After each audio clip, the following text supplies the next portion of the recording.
Vaniyambadi new டவுனில் railway பாலம் அமைக்கும் பணிகளை துரிதப்படுத்த வலியுறுத்தி வணிகர் சங்கங்களின் சார்பாக கடையடைப்பு போராட்டம் நடைபெற்று வருகிறது. விவரங்களை தருகிறார் நம்முடைய செய்தியாளர் விஜயகுமார். இந்த போராட்டம் தொடர்பான முழு விவரங்களை பதிவு பண்ணலாம். வணக்கம்.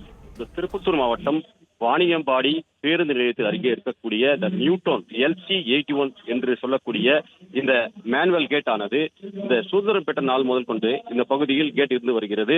தற்பொழுது அந்த பகுதியில் வாணியம்பாடி நகரில் பொதுமக்களுடைய இந்த மக்கள் தொகை அதிகமாக பெருகிவிட்ட காரணத்தினாலும் வாணியம்பாடி மத்தியிலே இரண்டாக இந்த பிளவுபடக்கூடிய இந்த ரயில்வே பாலத்தினால் ஒரு பகுதியில் இருக்கக்கூடிய கல்லூரி, பள்ளி மற்றும் நகராட்சி, அதே போல RDO அலுவலகம், மறுபக்கத்திலே எடுத்துக்கொண்டோமானால் வாணியம்பாடி நகராட்சி அலுவலகம், காவல் நிலையங்கள், பிரதான பள்ளிகள் உள்ளிட்ட அனைத்து மையங்களும், நீதிமன்ற வளாகங்கள் உள்ளிட்ட அனைத்து வணிக மையங்களும் இந்த பகுதியில் தான் செயல்படுகின்றன. இந்த வாணியம்பாடியை இரண்டாக பிரிக்கக்கூடிய இந்த LC81 இந்த ரயில்வே கேட்டிற்கு பாலம் அமைக்க கோரி தொடர்ந்து பொதுமக்கள் போராடி வந்த நிலையில் இன்று இதற்காக வாணியம்பாடி தொழில் வணிக சங்க பேரமைப்பின் சார்பாக இந்த கடையடைப்பு மற்றும் கவன ஈர்ப்பு ஆர்ப்பாட்டமானது முன்னெடுக்கப்பட்டுள்ளது.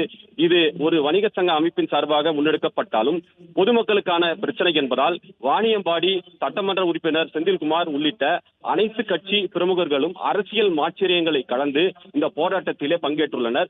வாணியம்பாடி நகரில் இருக்கக்கூடிய 1000க்கும் மேற்பட்ட 36 வார்டுகள் இருக்கக்கூடிய 1000க்கும் அதிகமான அனைத்து கடைகளும் அடைக்கப்பட்டு அனைத்து தரப்பு வணிகர்கள் மற்றும் வியாபாரிகள், பொதுமக்கள் என திரளாக சுமார் 2000க்கும் மேற்பட்டோர் வாணியம்பாடி பேருந்து நிலையத்தில் கூர்ந்து இதற்காக குரல்களை எழுப்பி வருகின்றனர். விவரங்களுக்கு நன்றி விஜயகுமார்.